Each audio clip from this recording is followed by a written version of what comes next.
Because you're jumping back into the gap. Hey coach, welcome to the Basketball Podcast. I'm your host, Chris Oliver. I appreciate you joining us for this week's podcast. Be sure to rate, review, and subscribe to the show, and visit basketballimmersion.com for more coaching resources and access to all the basketball podcasts. I hope you will give us a shout out on social media, on Twitter at @BBallImmersion, or on Instagram at @BasketballImmersion to help me continue to share the game. Enjoy the episode. Coach is super excited today to have Coby Karl with us. Coby is going into his 5th season with the South Bay Lakers of the NBA G League as head coach. And all of his coaching experience has been in the G League, but a very diverse background in terms of the influences in life and certainly his playing career as well. So first off, Coby, welcome to the podcast. Thank you. I appreciate it. It's an honor to be here. I guess my first question is relative to your playing career, and that's this concept. Does a diverse playing experience help you become a better coach? I know some of the coaches you played for, John Patrick, which uses a pressing style, for example, at the professional level, Phil Jackson, Don Nelson, some of these coaches that you played for have been around. Does that help you become a better coach? I think not just specifically the coach itself, but also the style of basketball. I grew up around the NBA, and that's what I fell in love with. I didn't really watch college. I didn't really watch European or EuroLeague. So when I had the first opportunity to go over to Spain and then eventually Italy and Germany, it was a whole different brand of basketball. So I think that helped, me as a human being to appreciate their culture and learn how to communicate in a different language. But also learning that how you can play the game in so many different ways. Where in Spain, I appreciated them so much because their skill level of their players, their execution. Italy was a little bit more free, but similar to Spain in that way. And then Germany was a little bit more like America or the G League with a up and down pace, obviously playing for JP. But that opportunity to see it can be done in so many different ways was something that has hit me to the core.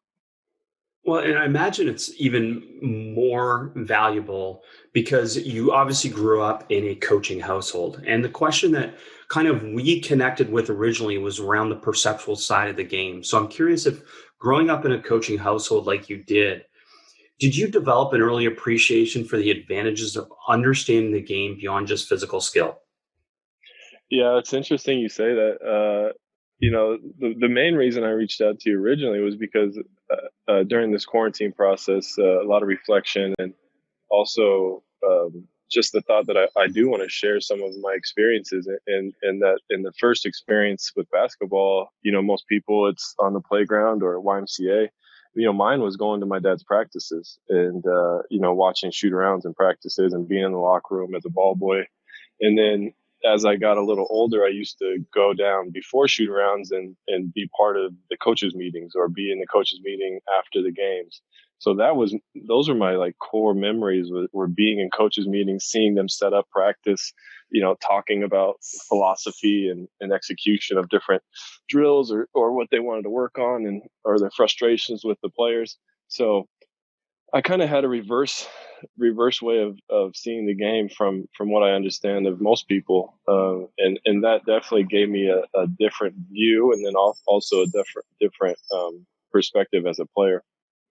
And yeah, I remember that conversation, and that part of it was very unique, and it's a unique perspective to have, and no doubt has helped your coaching. So where we're going to go today is we're going to go to a few places, but we wanted to kind of talk about this conceptual concept of spacing and this template that you give your players, and maybe start just talking a little bit about your philosophy relative to spacing. It's funny because when I first got my job as a head coach in the G League, I'd been an assistant with Westchester for 1 year under Mike Miller, who just had the opportunity to coach the Knicks, the NBA Knicks, and I went to the Florida basketball camp with my father, and he was talking to a group of coaches and just talking about, everyone wants to play fast, and I like playing fast. My high school coach was a fast break coach, and my college coach was a fast break coach, and my dad obviously had a major influence on me, with the Nuggets team, that they were really fast. And he said something that really hit me, and it was, everyone wants to play fast, but you guys put in plays from day one. He's like, if you really want to play fast, don't put any plays for the first 3 days of practice or your first 3 practices. And I think as a human being, I think we see it. I'm a parent of 2, and I felt it as a player. The less information I have, the freer I'll be, and the more energy I'll be able to expend. So that's kind of been my philosophy. Is like, I want to teach our players how to play the game of basketball, how to learn how to play with each other, and not necessarily execute a play itself. So that's kind of taken me into this process of learning and adapting over the last 5 years. Well, and again, that makes sense to me. Is this plays again? You're going to run plays. So this conceptual concept of then playing without plays. Are we talking mainly about end actions? What I would consider, what traditionally people would say end of actions, but we're talking about as primary actions, and that's penetration reaction, post reaction, and then flowing into these different concepts like cutting off, dribbles and different things like that. Is what we're talking about? I think mainly I want to teach our guys how to understand spacing in terms of getting away from the basketball, giving gaps available to the ball handler to penetrate, mostly in transition situations. So, where it stemmed from was when my dad was with Denver, they had Ty Lawson, and he was a speed guard. I've had some great point guards over my career as well. And that I found, and from watching my dad's teams, is I found that you could get better, and even as a player, you could get better opportunities by just playing with a little pace or energy and attacking a gap, creating a disadvantage situation for the defense, and then just playing off of that disadvantage. And a lot of times, as we all know, playing in the half court is the most difficult thing to do. So I found that you could actually create, if you really try to play with pace and energy, you can create those same disadvantages in the half court if you execute with spacing and you play with pace.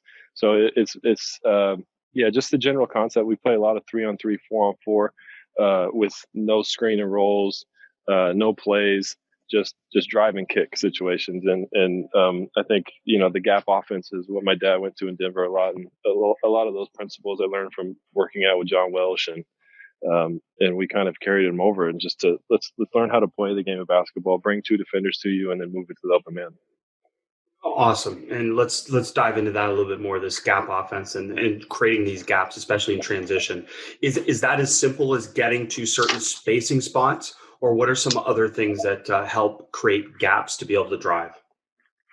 Yeah, I think it's one is trying to keep people off the strong side block, keeping the strong side open.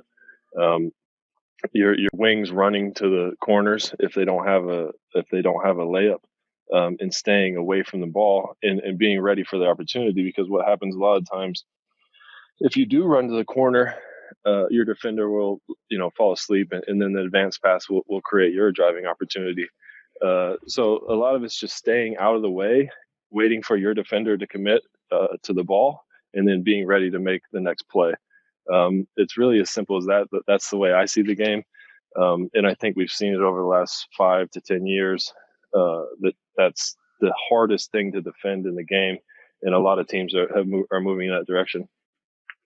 So what are we talking about in terms of decisions for a driver? So player catches the ball, they have gap spacing. What is the emphasis? What are some of the conceptual things that we're talking about there? Well, we want them to make a quick decision first.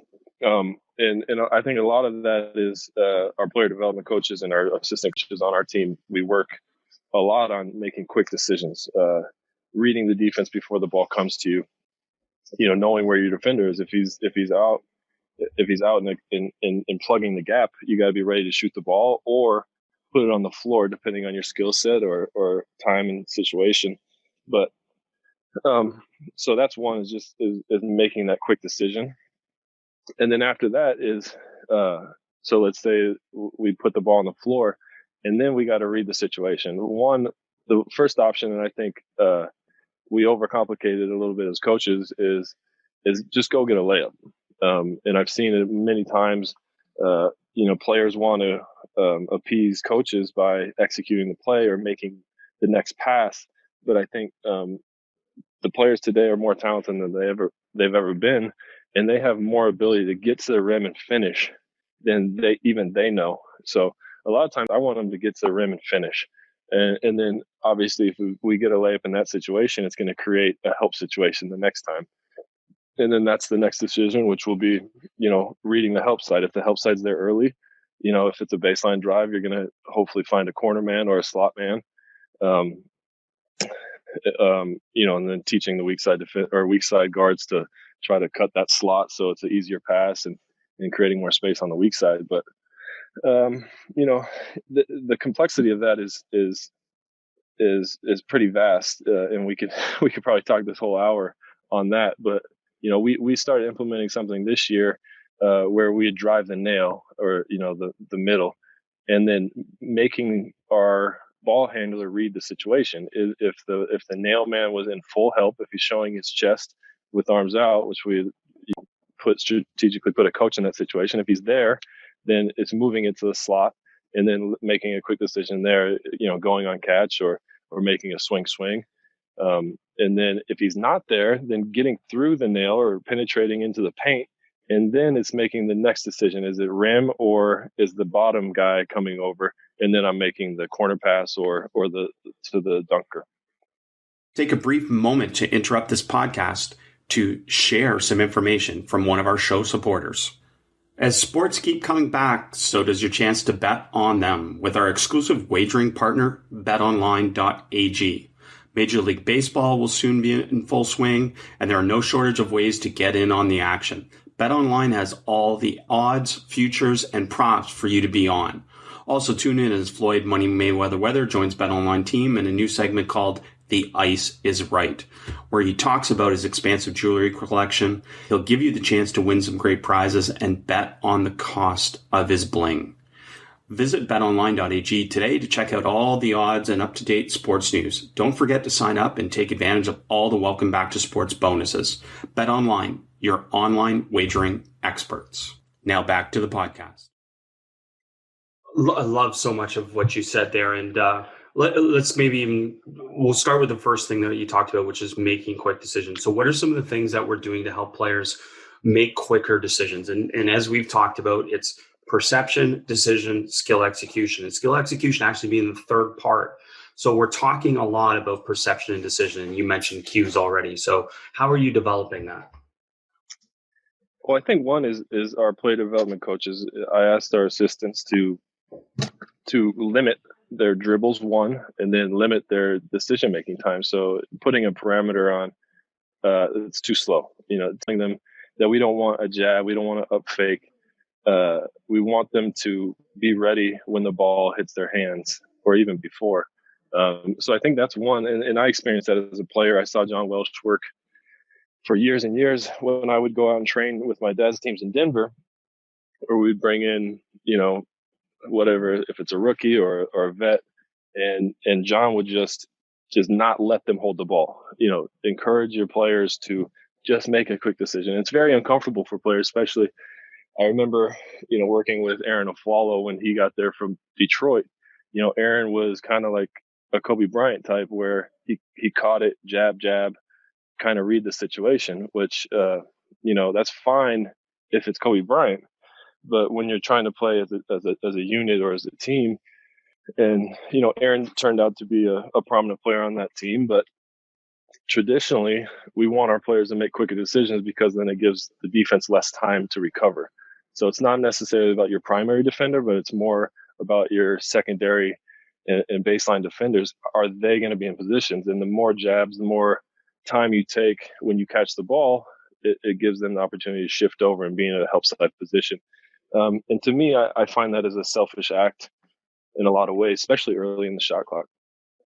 Absolutely. And I think, again, I think most good teams recognize that and most good teams coach that. But the part that I like that you've added to this, and I don't think enough coaches give players, like, basketball is not a verbal cue game. It's a visual cue game. It's the distracting information. It's the visual stimuli that players read that leads to this perception action coupling these decisions. So you already gave this cue. You said showing chest, arms out. So basically, if a driver sees a chest, in front of them, then that's a cue to be able to move it as fast as possible in terms of those decisions. So you're not just talking about drive the closeout, you're talking about decisions versus secondary level of help. Yeah, absolutely. And that's the simplest one, right? It's we're putting a coach there who's not an elite athlete, who's not in the athletic ability or the instincts of a player that they're going to be playing against. So it's just to create that understanding. Ideally, with the player development stuff, is we want our players to be playing against each other so they can start reading, because as I've experienced, I think we've all experienced, that the players are much smarter if you give them repetition. So the best way for them to learn is to play against each other and to compete. And what we see a lot is when you just give them a lot of reps with limiting their time to make decisions, then they'll start to trust their decision making by just what's the word? Just by survival. They can't think about it. Then they got to trust themselves. They got to trust their bodies. They got to trust their minds. And one of the books that we're reading as a staff right now is The Inner Game of Tennis. And tremendous book, just the understanding that we need to learn how to trust our decision making, not to think. So I'm curious if you can share. Well, first of all, let's talk. So what you just described there is guided to live. And that's a part of the process. Often this guided part is what coaches don't understand enough about. And that's, it's a coach, but what you're doing is you're bridging the gap between on air, meaning no defense, to live, which is live 1-on-1, 2-on-2, 3-on-3, whatever it is. So there's tremendous value to that because it gives an offensive player a perceptual cue, which is ultimately what leads to transfer. Can you give us some other cues? Maybe you already talked about this chest to chest cue. What are some other cues that you try and get players to be able to understand? Yeah, I haven't dove too deeply into that yet. It's an exciting area for me. But another simple one would be, just put a coach strong side with the ball, have him drive the nail, and then kick it to the guy in the slot, and then have him read the weak side bottom defender. In our game, almost 90. I don't know any teams that come out of the corner. Maybe some of the more unique teams, but most teams won't leave that corner three. Mm-hmm. So you're going to be reading the weak side bottom man. And so having a coach on that weak side bottom, if he's there early, then you're going to find either the corner man, the weak side corner, or the slot. If he's not, then we're trying to teach him to go to the rim and finish through contact, and understanding that the rules in the NBA are so beneficial to the offense that let's create some contact here and attack the rim, because if that defender's not there early, they're in an illegal guarding position. So the more aggressive we can be in those situations. So I think being there early and then reading the situation. If he's not there early, attacking the rim and then making a play at the rim, and then reading is if he makes a good vertical defensive play, maybe we're going to have to try to find a corner man or a slot man on a jump pass. It's great stuff, and it's great stuff to think about. And I'll give you one that you probably do in some way, and that's with ball screen. Like instead of an offensive player working, say, on a 1-on-0 ball screen, the coach is probably there in some context influencing the drive. Now, true guided is not that they're doing predetermined reps of, say, curling the ball screen and the coach chasing. True guided would be the coach goes under, the coach tries to fight through, the coach denies access, so that the player has to have some type of cue decision prior to the actual physical execution. So I'm imagining that you do something like that already. No, absolutely. I think to me, ball screens have been overused. I think what we're seeing a lot with the younger kids that are coming into the G League with us and even the NBA, they're actually better at ball screens than most generations have been in the past. The college game is starting to use them more, so they're more skilled with them.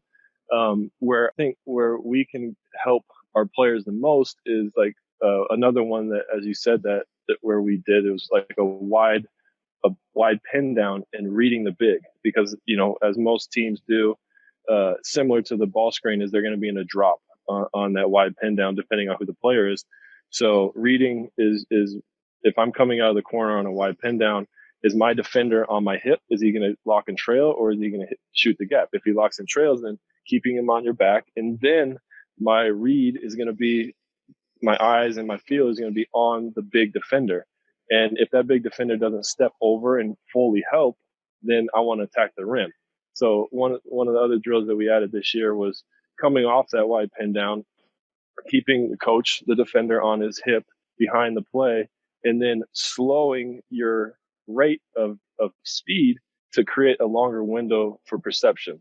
And all I'm saying there is just slow down a little bit so you can read. Is the big going to step up, and then kind of play cat and mouse with him? If he does step up, then I can drop it to my big.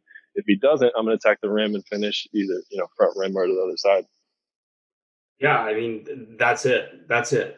Rather than doing mindless, repetitive reps of a skill, now you're adding things that cause them to apply skill, but apply skill in random ways. And it's really, really good stuff. And it's cool to see, because I definitely see it more throughout all of basketball levels. And as you said, it's impacted players that get to you, which is great to hear.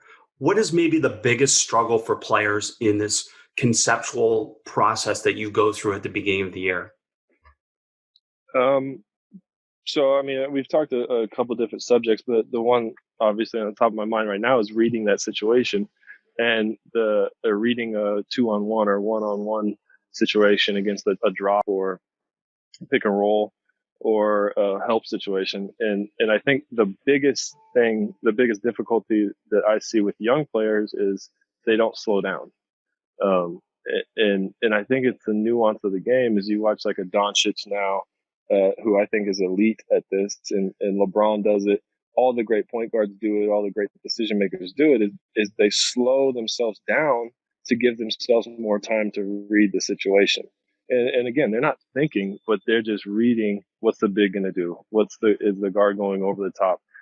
They're always in control of the situation. So, again, I think we have the most talented players, American players at least, that I've ever seen individually skill wise, but a lot of times they're in a rush to get to their skills that they're not reading the situation. And I think that is the biggest thing, is just slow down, read, and give yourself time to see. And then I think once you can understand that, I think it's a very impactful thing, and it gives them kind of that courage to, I can control this game. And I think the way the NBA rules are now is the offense does control the game. And I think the slower that you play, the more advantage you have. Take a brief moment to interrupt this podcast to share some information from one of our show supporters. As sports keep coming back, so does your chance to bet on them with our exclusive wagering partner, betonline.ag. Major League Baseball will soon be in full swing, and there are no shortage of ways to get in on the action. BetOnline has all the odds, futures, and props for you to be on. Also tune in as Floyd Money Mayweather joins BetOnline team in a new segment called The Ice is Right, where he talks about his expansive jewelry collection. He'll give you the chance to win some great prizes and bet on the cost of his bling. Visit betonline.ag today to check out all the odds and up-to-date sports news. Don't forget to sign up and take advantage of all the welcome back to sports bonuses. BetOnline, your online wagering experts. Hey coaches, brief interruption from our podcast to hear from manscaped.com. 2020 has been the year of things happening that are completely out of your control, but there is one thing that you can control, and that's shaving your bush. You may be surprised how many coaches have already DM'd me about this special offer. I wasn't, because I'm a user, and manscaped.com is definitely worth it. Our sponsors at Manscaped are here to remind you to do so. The Manscaped Lawnmower 3.0 is a premium electric trimmer that's designed to give you a confidence boost through body image. Their ceramic blade and skin-safe technology are designed to reduce nicks and tugs on your fellows down low. The Lawnmower 3.0 is also waterproof and comes with an LED light so you can manscape in the shower, in the dark, or in a dark shower, whatever floats your boat. Go to manscaped.com and check out some of these life-changing products. In fact, listeners of this show will get 20% off plus free shipping with the code ARMCHAIR at manscaped.com. That's 20% off with free shipping at manscaped.com and use code ARMCHAIR. It's time to grab 2020 by the horns by shaving that front trunk. Now back to the podcast. Well, it's again, great insights there, because it seems like we almost contradict ourselves with players in the sense that we want them to make quick decisions, play fast, but then we don't give them the understanding of what that actually means. And most of it has to do with if we speed up perception and decision, the skill doesn't have to be rushed. And an example of that for someone like you who is a shooter is you don't shoot quickly, you prepare to shoot quickly, right? It's your preparation prior to shot, but your rhythm doesn't change when it comes to the skill. And I imagine that's kind of what you're framing there for these players. Yeah, I mean, ideally for myself, I was definitely not a perfect player. And I think sometimes, when we worry too much about what the defense is doing, it can hinder our decision-making process. Like, we do need to be comfortable and confident that if I'm open, I'm going to shoot it, and simplifying it. And I know I had trouble with that as a player is I would overcomplicate some of these things. Because I was a pass first guy, I always wanted to make the right play. And I think I see that a lot with, like, we had Scotty Machado, and he's always looking to pass the ball. And sometimes you got to be aggressive. And I think in giving your players that confidence to be aggressive in these situations, that creates a help situation. And then we can start talking about making the right play after that. Love it. So I'm going to quote an exact quote that you texted me, because I love this and I could not agree more. And then I want you to talk about it. And that is, simplicity and space create creativity and the beauty and unpredictability of randomness. Can you speak to that? Or maybe I should say that 3 times in case coaches are writing that down. They can go back and say it. But yeah, like I said, I was, as a player, I felt that I was at my best when I could play freely. And so as a coach, I try to set that up with what we do offensively to give our players the freedoms to make decisions and be creative and be unpredictable. And the best way to do that, that I found is one, you got to have space around the ball, and you can't have the strong side posts filled.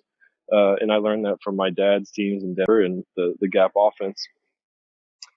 And then 2, you got to be able to, on penetration, you got to be able to move and make reactions determined by the ball handler's decision. Where pace goes into that is it doesn't allow the defender or the defense in general to analyze the situation and start to prepare for what's coming next. I remember my first year as an assistant coach when I was first doing scouting reports. I was playing against Jesse Mermis's team, the Raptors 905, and he did a good job of that. Is they weren't a very good team, but they didn't run any plays, so it's really hard to scout for a team that doesn't run any plays. Where if I know that you're running flex or weak or strong, I can put in something. We can go through a walkthrough and let's deny the swing pass here, or let's switch this out to a denial, or let's double team when they get to this situation.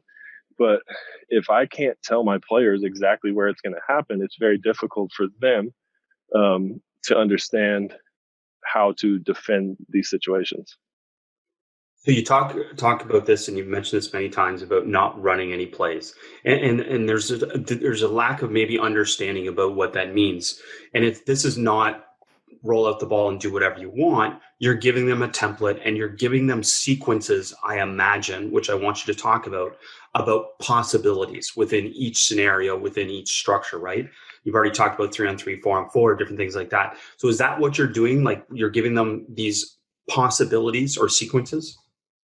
Yeah, we give them actions. I like to call them actions. Same word, yeah, to me, it's like a domino. So it's the action just creates the domino effect. So all we're trying to do is create a situation where the defense is at a disadvantage, and then we got to make the right play after that. One of the things that I like to say is I think the play is the canvas, and then you guys are the artists. So you guys can do what you want. And I kind of learned that playing for Phil Jackson. I didn't play a lot, but when I was on the team with the Lakers, that everyone talks about the triangle offense. Well, the triangle offense, it's a structure, but the creativity is on the players and the people in the system. And he never told anyone that there was a wrong decision. He actually preached a lot that there is no wrong decision. So wherever Derek Fisher passes the ball, whether it's corner, strong side post, or top of the key, or blind pig man, that decision is correct, and everyone acts accordingly. So there's no questioning the decision maker of the passer or the action on the team. It's everyone just plays as one. And I think that's a powerful thing, and we see it a lot. I think the San Antonio team, when they were playing the beautiful basketball, any team that we'd like to watch and we talk about as coaches, like, oh, that's amazing, that's awesome. It's somehow they've created an understanding as a group or as a team that whatever happens, they're going to go with it. There's little hesitation. There's no stopping.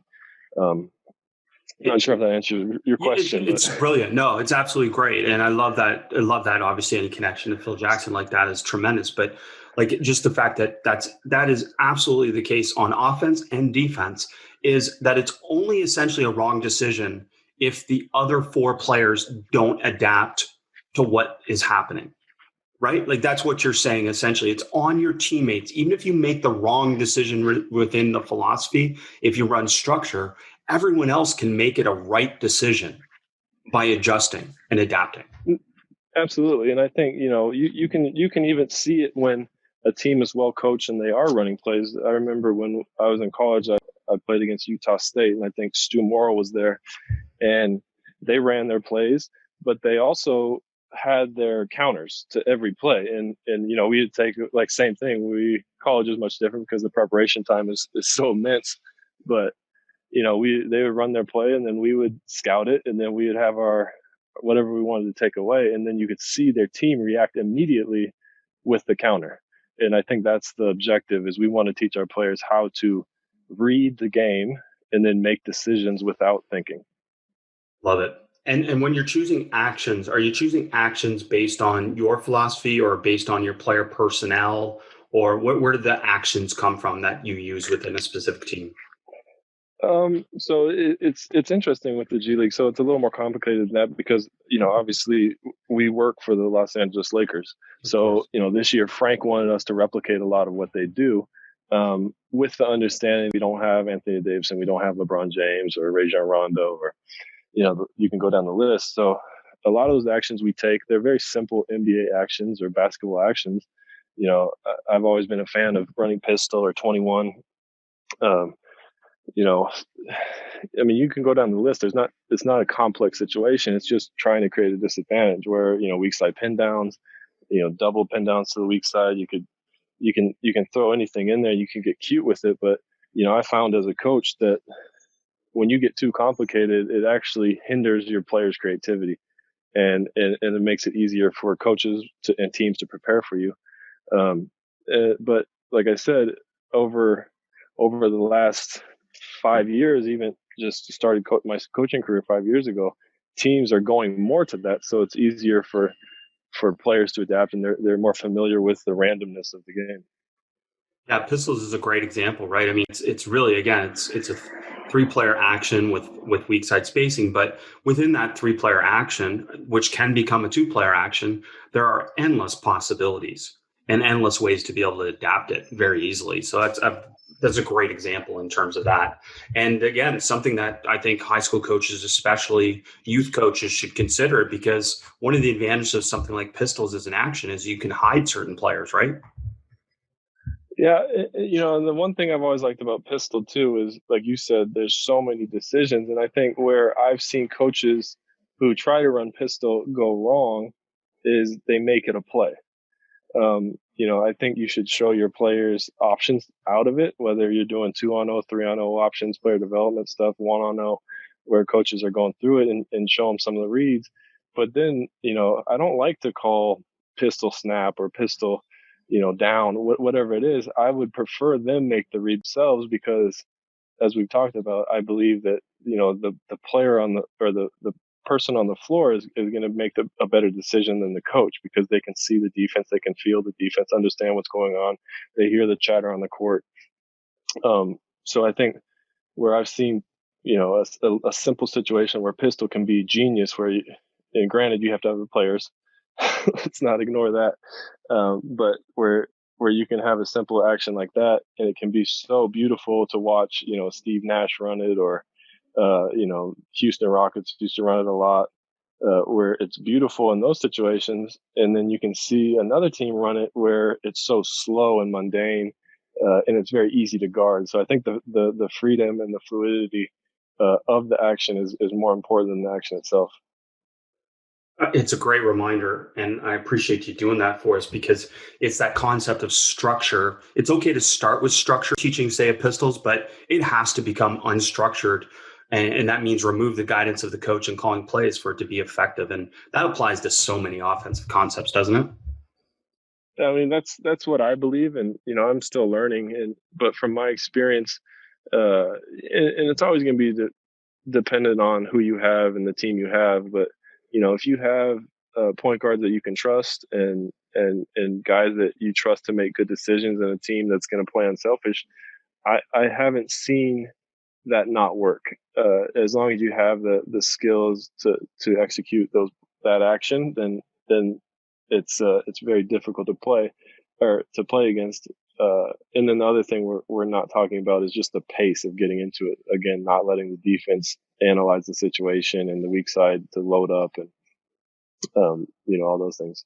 You've talked about a little bit of this spacing, and how spacing leads to creativity, et cetera. Are there specific spacing spots that you want to fill in certain situations? Let's say in ball screen. Like, are those now set spots that we want certain players in certain spots?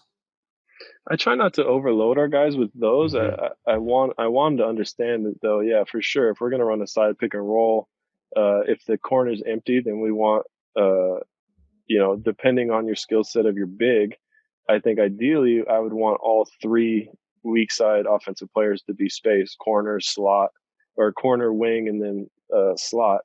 And then if you have a big who's more comfortable inside the 15 feet, then you put him in the weak side dunker, as far out so his weak side defender can't be in the paint, for NBA rules with 3 seconds.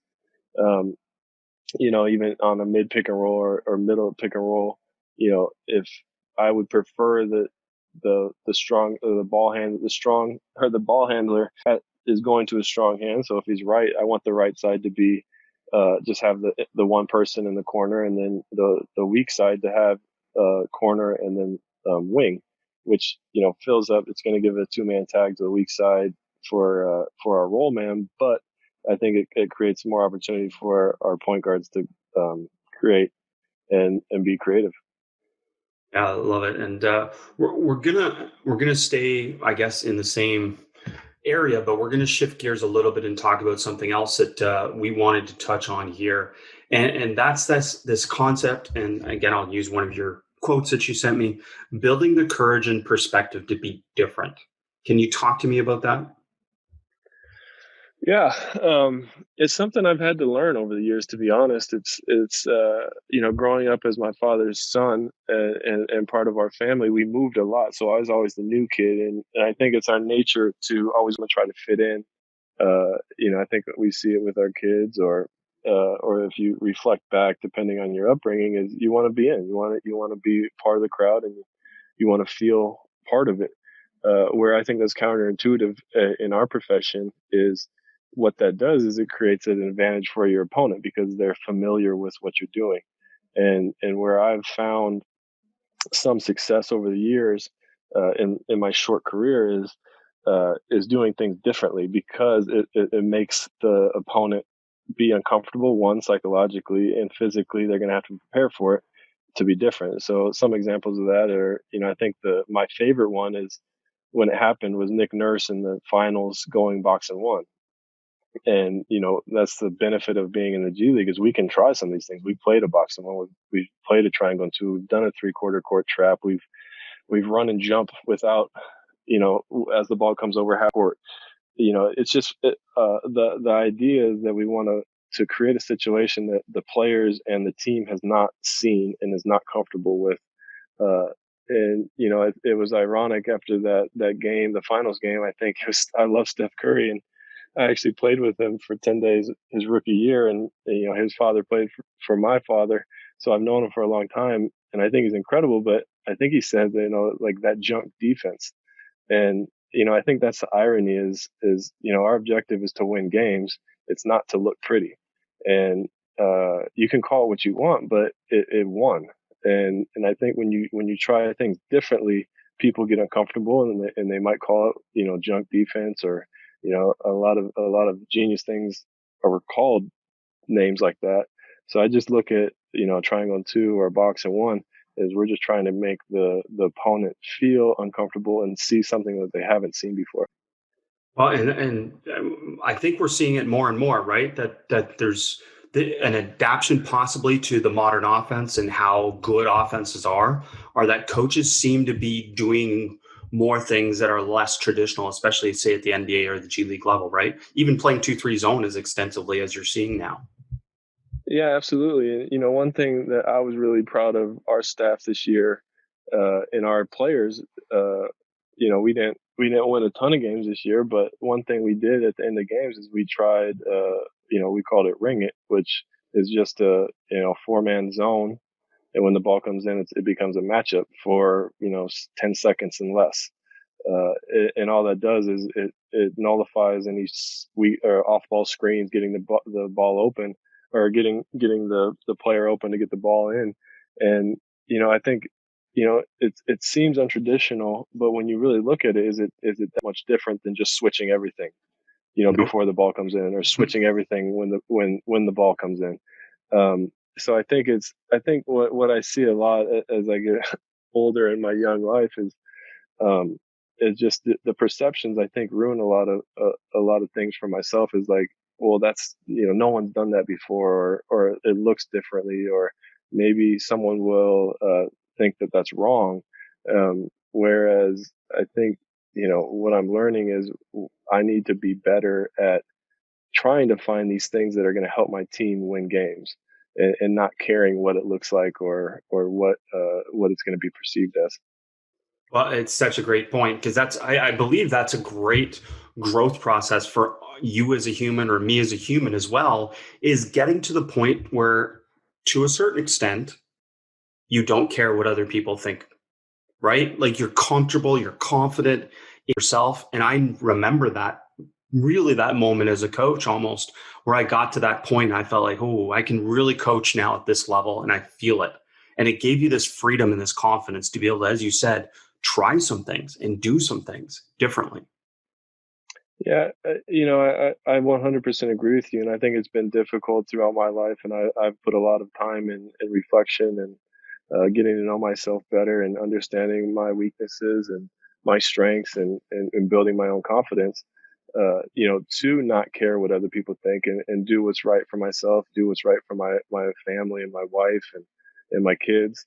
Um, and trusting myself in those situations. But I think it's a very underrated thing, and I think it's more difficult than people give credit to, and that's why like when we started talking about Nick Nurse, I have so much love for Nick Nurse because I played against him as a player, and he was in the G League or D League at that time. And he's always been willing to do things differently. And for anyone who's studied him or looked into him, he was doing crazy defenses back when he was coaching in England 15 years ago. And I think, to your point of when you get to that point, you realize that the world is so vast and you can try so many different things and it doesn't matter, as long as you explain it and your players are on board and the people that matter to you are on board. It really kind of empowers people to try things that go beyond their limits. And such a key point there is obviously what you talked about. So maybe you can address that a little bit about how to get players on board to be able to, as we talked about, be a little bit more courageous or try different things as a coach. What does that look like in your culture? Yeah, I think that one's hard. I tried to reach out to Nick this summer to talk to him more about that because I think he's as good as anyone right now at doing that.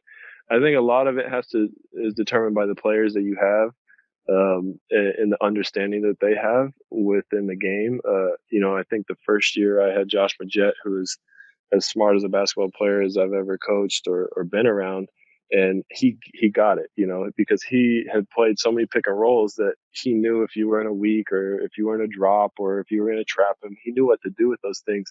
So I think it's trying to communicate to your players that it's not necessarily about the execution of what we're doing. It's about that these guys aren't comfortable playing against this situation. So I think it's one, communicating with your leader and having them understand, hey, we're going to try this. It's going to be a little different. It's something maybe you guys have never done before. Maybe it's a triangle and two. But we think from what we've done our research on the team is if we do this, that we're really going to take them out of a position to be successful tonight. Or, hey, we don't have any big guys tonight, so we're going to try this when they do this. We're going to go to a zone when they do this because we think that it's going to put us in a better opportunity. So I think a lot of it's communication with your players. I think it's a lot of it's communication with your leaders on the team that really gets the ball rolling. Talk to me too about leading people first, which obviously fits into that culture piece you just said. Yeah, I mean that's who I am. I grew up, as I said, moving from city to city with my family, and I was always the new kid. And it's difficult to fit in because a lot of us go through our routine and kind of don't see people. We don't see we don't see the homeless guy. We don't see even friends or people we walk by in Starbucks. And I'm a culprit of it too. But I think what I've recognized in my life is when I have been seen, where someone can actually see who I am as a human being, it empowers me to be more than I am in that moment. And I want our players to feel seen and feel loved and feel appreciated and understood and feel invested in by our organization and our staff. And it's difficult because in the professional world, there's no doubt about it. This is about winning and losing. It's about making money. And it's about, success and failure. And that makes it even more difficult. But, I don't think anyone can dispute that the greatest teams are the ones that have that ability to bring all these individuals from different backgrounds and make them part of something bigger than themselves. And I think the best example, which was pretty cool during this terrible time as a country and a world with the pandemic, is that we had the opportunity to reflect and look back on what that Bulls team did with Phil Jackson and his unique style of leadership. And so that's kind of where it all stemmed from for me. Is I just want people to be heard and feel part of it, because I think when I felt that as a person, whether that was in a classroom or it was on a basketball team where I knew my coaching staff or my teammates knew who I was as a human being and were willing to listen to me, or even if it was a basketball concept, that I was going to be a better player at the end of the day. I'm glad you said that, because the takeaway certainly from the Phil Jackson and Last Dance is just, again, how permissive he was in a very common sense, let's not overreact type of way, in just honoring and holding space for people's unique and individual ways. And I think, again, isn't that our goal? Because we're coaching people and they're all unique, they're all different. And I just thought that was a tremendous illustration of that. And the fact that you got to experience that in many different ways is awesome too. Yeah, I think the Last Dance and, Phil, I've gotten to know him pretty well over the years as a mentor and friend. I think he's so unique at that ability. And I think it's interesting to see it with the Last Dance because it's so extreme when it comes to Dennis Rodman. Most of us perceive him as so different than us, and because of the way he presented himself to the world and some of the things and what he did. But at the end of the day, he's a human being. He has the same fears. He has the same ambitions. He wants to feel comfortable in a group, but he just does things a little differently than everyone else. And I think when you meet a leader like Phil, and what we saw in that documentary was, who has the audacity to let one of their best players go to Vegas for a couple of days? And obviously, times have changed now, so you can't necessarily do that. But I think that's an understanding of the human being, that he's going to be a better player for our team if we give him the freedom to do this. And that's a testament to Phil's leadership to be able to communicate to Scotty and Michael, to have them understand it as well. And I think once you get your players to start understanding and seeing people as the whole, then you've already started the process of becoming great, because then people are seeing others, not just themselves.